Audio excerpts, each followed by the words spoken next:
안녕하세요. 가정학과 전문의 오성호입니다. 이 시간 제가 준비한 이야기는 비만이란 무엇이며 비만 관리를 어떻게 해야 똑똑하게 할 수 있는지 방법에 대해서 말씀드려 보도록 하겠습니다.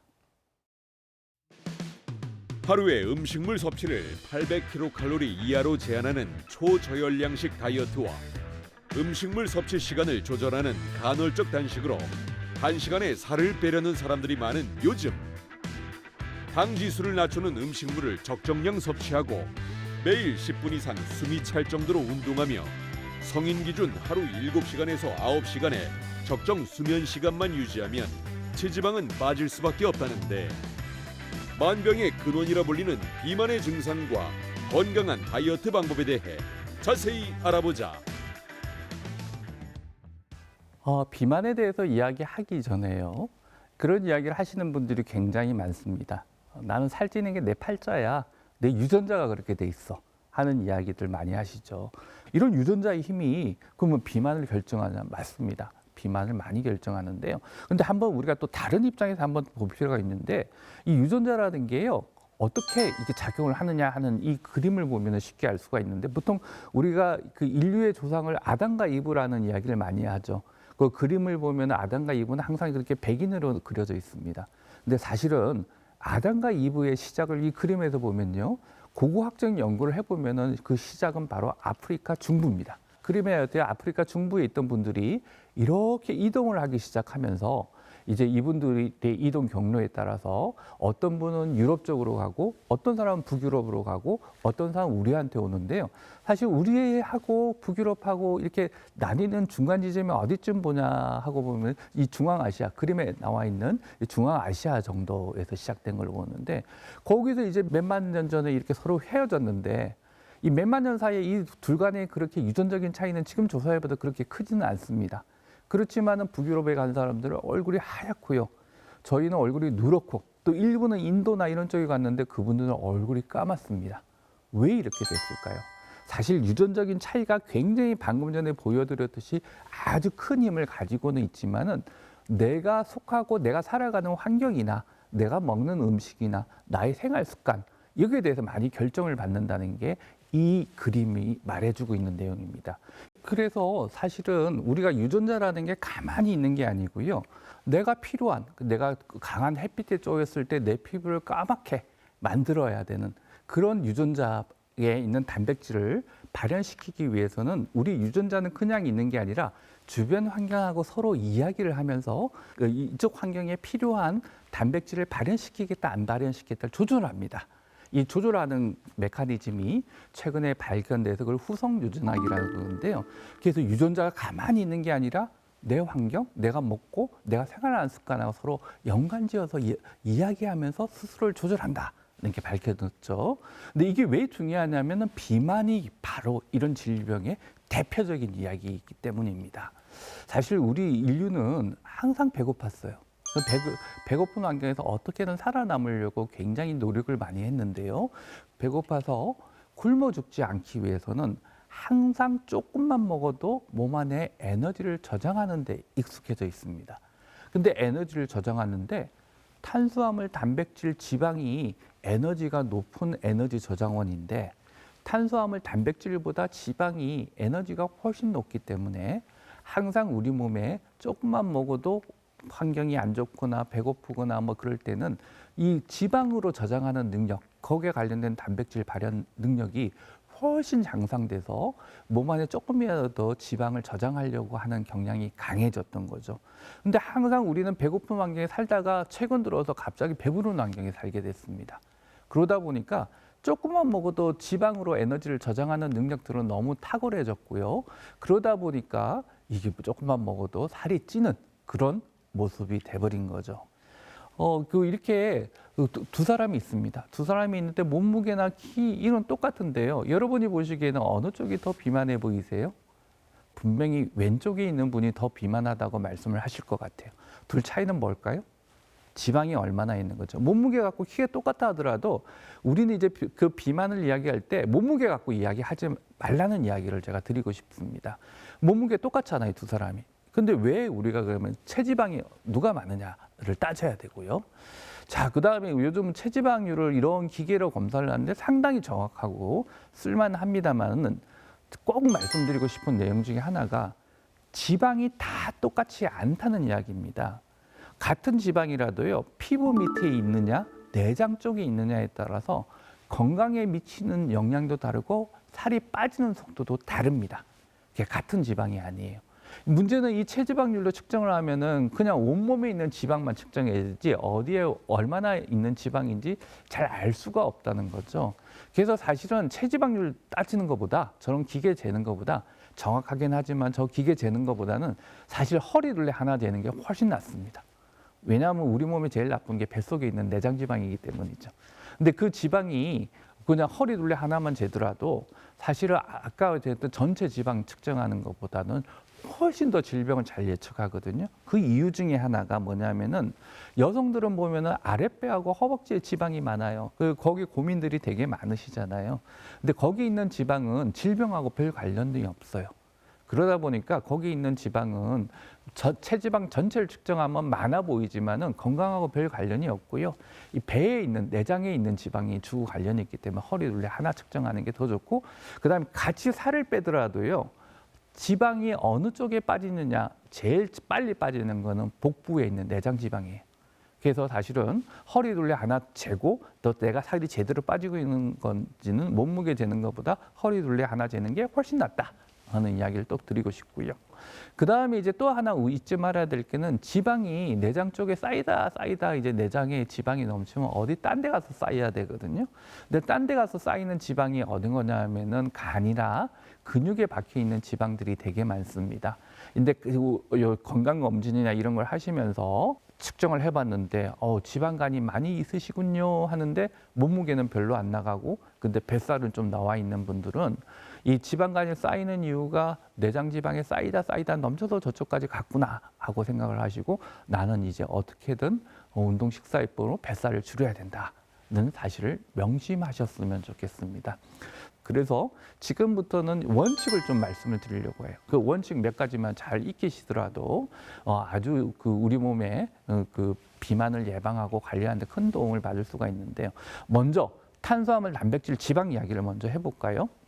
자, 우리 몸에 먹었을 때 칼로리가 제일 높은 음식이 뭐 탄수화물, 단백질, 지방 중에 영양소 중에 뭐죠? 당연히 지방이 제일 높죠. 그 다음에 탄수화물, 단백질은 비슷하고요. 그런데 이게 먹고 나서 배부름을 일으키는 순서는 어떻게 될까요? 제일 잘 일으키는 단백질입니다. 그 다음에 두 번째가 탄수화물이고요. 지방은 먹어도 배부름을 잘 안 일으킵니다. 그러면은 그러면 단백질만 먹으면 되겠네? 그렇지만은 그렇게 생각을 하실 수는 있지만은 단백질은 많이 먹지를 못해요. 먹고 나면 배가 너무 빨리 부르고 또 먹을 때 맛이 없어요. 그래서 힘들고요. 탄수화물은 어느 정도 먹을 수 있는데 지방은 양껏 먹어도 배부름이 잘 안 옵니다. 그래서 이 순서를 잘 알아야 돼요. 그래서 우리가 다이어트를 제대로 하려고 그러면은 기름이 들어가 있냐 안 들어가 있느냐를 맨 먼저 잘 보셔야 됩니다. 그 다음에 자기도 모르게 먹는 기름이 되게 많죠. 예를 들어 계란을 먹을 때 계란 후라이로 식용유를 많이 써서 먹느냐, 그 다음에 김밥을 먹을 때 참기름 같은 거를 많이 바르느냐 안 바르느냐, 또 그 비빔밥을 먹을 때 참기름 범벅으로 먹느냐 참기름을 조금 뿌려서 먹느냐, 나물을 먹을 때도 마찬가지고 이게 굉장히 큰 차이가 있고요. 그다음 탄수화물은 안 먹어주면 안 됩니다. 탄수화물을 안 먹으면요 근육 소실이 빨리 와서 나중에 살이 다시 찝니다. 그래서 탄수화물을 좀 먹어줘야 되는데 탄수화물을 먹을 때 배부름이 빨리 오고 그 다음에 우리 몸에 살이 안 찌게 하는 탄수화물이 있죠. 그게 뭐냐면 흰쌀밥보다는 잡곡, 흰빵보다 호밀빵인데 이런 식의 탄수화물을 좀 바꿔줄 필요가 있습니다. 그러면은 왜 흰쌀밥보다 잡곡이나 흰빵보다 호밀빵, 호밀빵을 먹어야 될까요? 그 이유는 이렇습니다. 먹고 나면 순간적으로 혈당을 빨리 높이게 되면은 혈당을 빨리 우리 몸은 떨어뜨려야 됩니다. 그 떨어뜨리기 위해서 분비되는 게 인슐린이라는 게 분비되는데요. 이 인슐린이 지방 분해를 방해합니다. 그다음 떠다니는 지방이 피 속을 떠다니는 기름기가 지방 세포 안에 툭툭 쌓이도록 아주 여러 가지 역할들을 많이 하기 때문에 순간적으로 혈당을 높여서 인슐린을 많이 분비되는 그런 음식을 좀 피해야 된다는 겁니다. 그래서 그렇게 바꿔주시면 됐고요.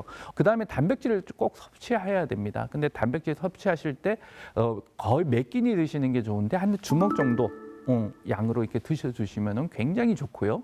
그다음 단백질 드실 때 중요한 것 중에 하나가 탄수화물 섭취도 같이 하셔야 된다는 거 잊지 마시고요. 그다음에 나트륨 섭취를 많이 하게 되면 우리 몸에 살이 찔 수밖에 없습니다. 근데 나트륨이 무슨 살이 찌게 해요? 근데 저희가 실질적으로 연구를 해봤더니 우리 한국에서 같은 음식을 먹더라도 국물까지 다 먹는 사람, 국물을 좀 더 적게 먹는 사람인데 비만도 차이가 굉장히 많이 났어요. 그래서 아직 메커니즘은 잘 모르지만은 이 나트륨을 많이 먹는 것도 살찌는 거와 밀접한 관련이 있습니다. 그래서 되도록이면 소금을 쓰는 것보다는 다른 뭐 향신료를 좀 쓴다든지 파, 마늘, 고춧가루 이런 것들을 써주시면 도움이 되고요. 그다음 젓갈, 장아찌 이런 것도 줄여야 되겠지만은 소세지나 햄, 치즈 같은데 나트륨이 많이 들어가 있는 걸 잘 모르시는 분들이 많더라고요. 그런 것도 좀 줄이셔야 되고 또 라면이 이렇게 살찌는데 중요한 원인 중에 하나죠. 그다음에 또 하나 신경 쓰셔야 될 게요. 혼밥 문제입니다. 혼밥을 먹으면은 살이 찝니다. 그 실제적으로 저희들 연구해 봤더니 살이 찔 수밖에 없더라고요. 근데 흥미로운 거는 남자도 있고 여자도 있는데요. 특히 남자들이 혼밥에 영향을 많이 받고 뱃살도 많이 나오고 혈압도 안 좋고 이렇더라고요. 왜 그러냐면 혼밥을 하게 되면은 자기도 모르게 혼자서 빨리 먹게 돼. 음식을 빨리 먹게 되고요. 그다음 맥주 한 잔하고 같이 먹게 되고 또 딴짓을 하면서 먹게 되기 때문에 먹는 것 자체에 집중하는 게 줄어들고 아무래도 또 패스트푸드 기름지거나 맛있는 거를 많이 찾다 보니까 이게 살이 찔 수밖에 없는 환경이 돼버리는 거죠. 그래서 되도록이면 음식을 같이 먹으면 좋은데 어쩔 수 없이 나는 혼밥을 해야 된다 그러면 특히 음식의 종류 그다음에 먹는 시간에 신경을 많이 쓰셔야 됩니다. 음식의 종류는 방금 전에 말씀드린 기름이나 또 순간적으로 혈당을 빨리 높이는 탄수화물을 좀 줄이셔야 되고요. 일부러 음식의 종류에 채소나 이런 것들을 좀 챙겨 드셔야 되고 혼밥할 때는 음주는 금물입니다. 술은 안 드시는 게 좋고요. 그다음에 요즘 그 제일 문제가 아침 안 드시는 분들이 굉장히 많아졌어요. 청소년들 조사를 해도 40%, 50%에 육박한다는 보고가 있고요. 지난 10년 동안 저희들이 통계 자료를 돌려봤더니 너무나 빨리 아침 결식률이 높아지고 있습니다. 20대도 마찬가지고 30대도 마찬가지고. 근데 아침을 안 먹는 사람들을 저희들이 실제적으로 조사를 해봤더니요.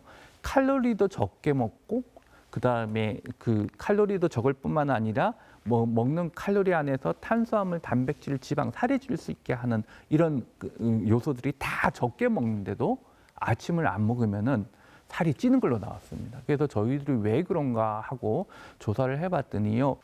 같은 칼로리를 먹더라도 끼니를 거른 사람은 다음 끼니에 이걸 보상하기 위해서 조금만 먹어도 기름지거나 칼로리가 높거나 같은 100g당 칼로리가 높거나 나트륨이 많거나 또 그 달거나 아니면은 탄수화물이나 단백질에 그 칼로리가 많은 음식을 선호를 하더라고요. 그러니까 조금만 먹어도 살찌는 그런 그 음식을 선호할 수밖에 없고요.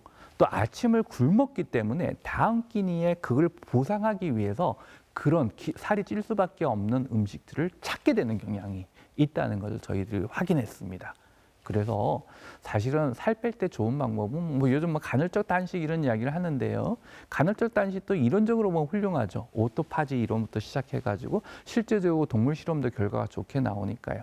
그렇지만 사람은 그렇게 단순하지가 않습니다. 그래서 사실은 우리가 그 원칙을 지키는 다이어트라고 그래서 아침, 점심, 저녁 세 끼를 더 잘 먹는 사람들이 사실은 살 빼는 거는 더 쉽고 또 오랜 기간 유지할 수 있습니다. 그 다음에 운동을 해야 됩니다. 근데 운동이 현대인은 너무 바빠요. 너무 바빠서 운동할 시간이 너무 없죠. 그래서 유산소 운동을 하라고 하는데요. 유산소 운동이 사실은 어떤 운동이 유산소 운동인지 잘 모르시는 경우가 많습니다. 같은 100m 달리기를 하더라도요. 어떤 사람이 숨이 가쁘면 그 사람한테는 유산소 운동이에요. 근데 운동선수들은 100m 달리기에도 숨이 별로 안 가쁘죠. 그러면 그 사람한테는 유산소 운동이 아니라 무산소 운동입니다. 그래서 유산소 운동은 숨 가쁜 운동이라고 간단하게 생각하시면 되고 10분씩 나눠서 해도 되니까 하루에 30분 정도를 하시면 좋습니다. 그게 정말 효과 있냐고요? 해보십시오. 왜냐하면은 운동은 몸무게 전체를 빼주는 데는 좀 늦지만은 우리 몸에 내장 지방을 태우는 데는 굉장히 훌륭한 방법입니다. 그래서 숨이 가빠서 옆에 있는 사람하고 안녕하세요 인사할 수 있지만 숨 가빠서 노래는 못 부를 오랜 기간 노래는 못 부르죠. 그 정도 숨 가쁜 운동을 10분씩 나눠서 한 30분씩 한 달만 해보십시오. 뱃살이 놀랍게 들어갈 수밖에 없습니다. 그 다음에 또 하나가 뭐냐면은 우리가 또 술입니다. 살 뺄 때 술은요, 그냥 적이라고 보시면 됩니다. 근데 술 먹으면 살이 찌는 이유가 뭐냐면은 이 보통은 이제 알코올 중독자는 술을 많이 먹어도 살이 안 찌지요. 왜 그러냐면은 그 알코올 자체가 술로 바뀌는 양이 적기 때문입니다. 간에서 좀 바뀔 뿐이고요. 그런데 술을 먹으면 왜 살이 찔까? 왜 그러냐면요. 술을 먹으면요. 술 자체가 식욕을 자극해서 그렇습니다. 삼겹살을 먹을 때 소주 한 잔하고 같이 먹고 아니면 물 한 잔하고 같이 먹어보십시오. 그러면은 먹는 양이 엄청난 차이가 나요. 물론 소주 한 잔하고 같이 먹을 때 먹는 양이 훨씬 많아지게 돼 있죠. 그래서 그다음에 두 번째 문제는 뭐냐면은 알코올은 지방 분해를 방해합니다. 그래서 그 어떤 분은 막 운동하고 나서 나 오늘 지방 태웠어. 그러니까 끝나고 나서 목욕하니까 맥주 한 잔 해야지. 이 순간에 이제 지방 분해 효과가 사라지게 되는 거죠. 그래서 술은 간단히 정리하자면은 식욕을 자극하고 또 그 지방 분해를 방해하기 때문에 다이어트 과정에서는 음주는 금물입니다. 그 다음에 그 흡연인데요. 그 담배를 피우는 사람이 담배를 안 피우는 사람보다 몸무게는 적을지 몰라도 사실 내장 지방량은 훨씬 많습니다. 그래서 사실은 그 우리가 살 뺄 때 그 담배를 피우시는 분이 계시면은 계속 피울 경우 살이 좀 빠졌다가 다시 찔릴 가능성이 굉장히 높아지고 내장 지방이 더 쌓이는 경향이 있기 때문에 금연을 같이 권합니다. 근데 금연을 하는 순간 또 갑자기 식욕이 더 자극하고 입에 뭔가를 넣고 싶어지고 그다음 기초 대사량이 떨어지기 때문에 살이 찔 수밖에 없죠. 그래서 사실은 그 금연과 동시에 비만 관리를 같이 시작해야 됩니다. 그래서 금연 플러스 그다음에 운동, 식사요법을 반드시 같이 해야 된다. 금연할 때는 잊지 말아 주시길 바랍니다. 그다음에 또 다르게 우리가 알아야 될 거는 사실 오늘 이야기의 핵심 중에 핵심인데요. 다이어트 과정이 스트레스화 되면요. 지방이 절대 분해가 안 됩니다. 우리 몸에 코티졸이나 이 관련된 스트레스 호르몬이 많이 분비되면요. 살이 안 빠집니다. 근데 어떤 분은 다이어트 과정에서 다이어트를 아예 스트레스화 시키는 분들이 계세요. 죽자 살자 운동하고 죽자 살자 하는데 왜 이리 안 빠지지? 죽자 살자 내가 지금 안 먹고 있는데도 이렇게 안 빠지지? 그때는 이제 스트레스 호르몬이 많이 분비돼서 내장 지방이 분해가 안 되는 과정으로 보시면 될 것 같아요. 그때는 어떻게 하냐? 끼니 거르는 것보다는 새끼 챙겨서 드시면은 이 스트레스 호르몬이 분비가 많이 줄어듭니다.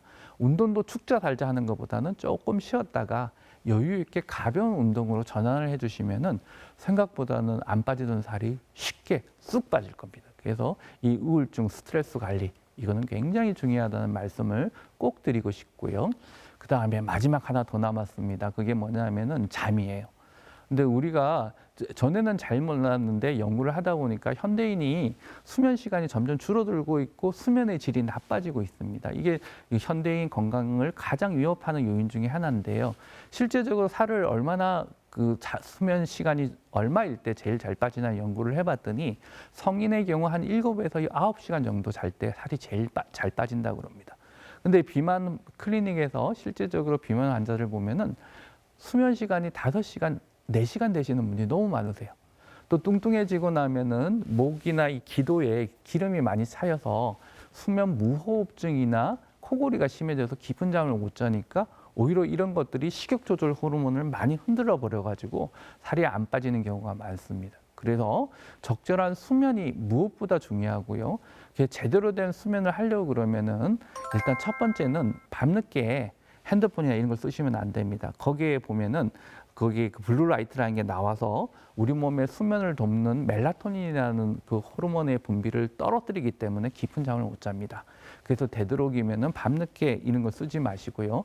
아침에 일어나면은 가능한 아침 일찍부터 햇빛을 좀 잘 쬐어주시면 아주 도움이 많이 됩니다. 그때는 이게 분비됨으로 인해 멜라토닌 분비가 많이 억제되고 대신에 아침에 많이 억제되면 저녁에 많이 분비가 되는 경향이 있기 때문에 아침 일찍 일어나서 햇빛을 쬐고 낮에 좀 활동하고 낮잠은 주무시지 마시고 저녁에는 일정한 시간에 자려고 노력하는 거.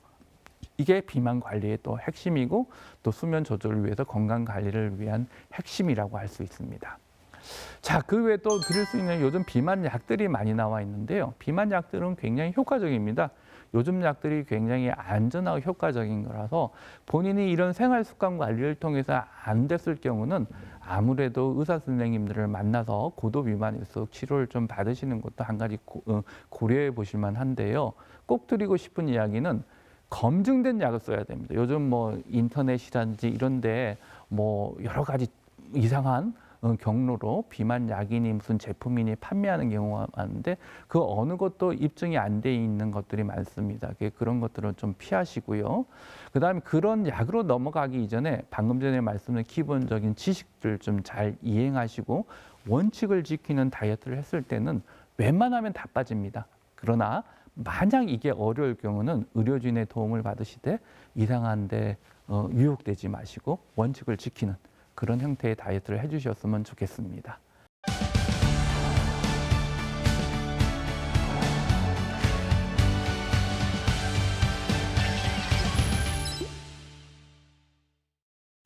시청자들께서 비만 관리와 관련해서 저에게 많은 질문을 보내주셨는데요. 함께 확인해 보도록 하겠습니다. 50대 중반 여성입니다. 제가 친구들보다 기초 대사량이 적다 보니 운동을 해도 살이 잘 안 빠지는 것 같습니다. 기초 대사량을 늘릴 수 있는 방법은 없나요?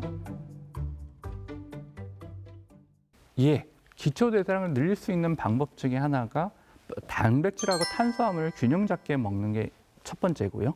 그다음에 단백질만 먹어서는 근육이 안 늘기 때문에 그 탄수화물을 같이 먹어야 됩니다. 그리고 또 중요한 것은 기초 대사량을 좌우하는 것은 근육이 제일 큰 영향을 주기 때문에 근육을 잘 유지하기 위해서는 단백질, 탄수화물 균형 플러스 하나를 더 해야 됩니다. 이게 운동인데요. 이 운동은 지금 주로 이제 하체와 관련된 운동들을 많이 해줄 필요가 있습니다. 그래서 계단 오르기라든지 빨리 걷기, 스쿼트 운동이라든지 다양한 방법이 있겠죠. 그런데 또 그런 분이 계십니다. 아무리 그걸 말씀하신 대로 열심히 했는데도 안 빠지는 분들이 계세요. 근데 그런 분들의 또 특성 중에 하나가 이게 스트레스화되어 있는 경우가 많습니다. 그 스트레스화돼 있어 스트레스 호르몬이 많이 나오면은 또 운동이나 음식을 조절해도 잘 안 빠지기 때문에 같은 운동을 해도 즐겁게 하느냐 아니면 스트레스 받아서 하느냐 그 차이가 아주 크다고 할 수 있겠죠. 다이어트를 위해 얼마 전 헬스클럽에 등록했습니다. 공복에 하는 아침 운동과 이른 저녁을 먹고 하는 저녁 운동. 어떤 운동이 다이어트에 도움이 될까요? 운동을 안 하는 것보다는 시간 가리지 않고 평소 때 운동을 하는 게 좋습니다. 그래서 안 하는 것보다는 조금이라도 하는 게 낫고요. 그 다음에 시간을 내서 1시간, 2시간 운동하는 것보다는 짬짬이 나눠서 하는 게 오랫동안 할 수 있기 때문에 거의 매일 할 수 있기 때문에 중요하고요. 근데 지금 질문에 나와 있는 공복에 하는 아침 운동과 이른 저녁을 먹고 하는 저녁 운동 어느 쪽을 권하고 싶으냐고 저한테 물으신다고 그러면 아무래도 아침 운동을 권하고 싶죠. 왜냐하면 아침에 운동을 하면 하루 종일 기초 대사량이 높아지고 또 저녁에 잘 때도 도움이 되니까요. 근데 이른 저녁에 하는 거는 좋긴 좋은데요. 문제는 뭐냐면은 저녁에 운동을 또 과하게 하시면은 수면에 또 장애가 있고 또 시간이 지나서 밤에 야식을 조금 이게 재촉하는 그런 문제들이 있을 수 있기 때문에 되도록이면 시간이 되신다면은 뭐 아침 운동을 저는 권하고 싶고요. 그다음 아침 운동이나 저녁 운동 다 할 시간이 없으면은 짬짬이 하는 운동도 도움이 된다라고 말씀드리고 싶습니다. 최근 비만 관리를 위해 마라톤을 시작했습니다. 주말 동안 운동을 하면 몸무게가 2kg 정도 빠지는데 주중에는 원래 몸무게로 돌아옵니다. 이유가 뭘까요? 예, 몸무게를 뺐을 때 지방이 빠지느냐, 그 다음에 수분이 빠지느냐의 차이가 있습니다. 그래서 사실은 운동을 한다고 그래서 열심히 하셨지만은 몸무게를 재보면 한 2kg 정도 빠지는데 대부분이 수분이 빠진 경우는 하루 지나면 쑥 돌아옵니다. 그래서 사실은 지방이 빠지느냐 안 빠지냐를 더 보셔야 되고 그렇기 위해서 몸무게가 중요한 게 아니라 내 허리 둘레가 줄고 있는지 안 줄고 있는지를 체크하는 것이 내가 지금 지방을 태우고 있느냐 안 태우고 있느냐를 쉽게 집에서 볼 수 있는 방법이라고 할 수 있겠죠. 30대 남성입니다. 10kg 감량을 목표로 운동을 시작했는데 일주일에 3회 근육통이 느껴질 만큼의 근육 운동과 꾸준히 매일 하는 유산소 운동. 어떤 운동이 체중 감량에 효과적일까요? 두 개를 가르시면 안 됩니다. 둘 다 같이 해야 됩니다. 그러니까 유산소 운동만 하거나 근육 운동만 하는 분들이 계신데요. 그렇게 하면 안 빠지죠. 지금 말씀하신 대로 꾸준히 매일 하는 유산소 운동, 10분씩 나눠서 되니까 숨가쁜 운동이죠. 그걸 매일 하시면서 근육 그 운동은 매일 하실 필요가 없습니다. 하루 운동하고 하루 쉬어지면요, 이 근육에 여러 가지 쌓여 있는 피로 물질도 청소가 되면서 근육이 잘 달라붙습니다. 그래서 일주일에 이틀에 한 번 근육 운동을 해주시면서 가능한 매일 숨가쁜 운동을 해주시고 이 둘을 같이 해야 효과적이고, 그 다음에 짬짬이라도 좋으니까 매일 할 수 있는 운동이 좋지, 일주일에 한 번 모아서 주말에 한꺼번에 하는 운동은 사실은 안 하는 것보다 낫긴 낫지만은 살 빼는 데는 덜 효과적입니다. 현대인들이 적절한 체중과 허리 둘레를 가지는 것은 만병을 예방하고 관리하는 지름길입니다. 유행하는 다이어트보다는 원칙을 지키는 다이어트를 해보십시오. 성공률이 높아지고 요요를 걷지 않는 지름길입니다. 오늘 저희 이야기가 시청자들이 건강한 삶을 살아가는데 도움이 되었길 바랍니다. 감사합니다.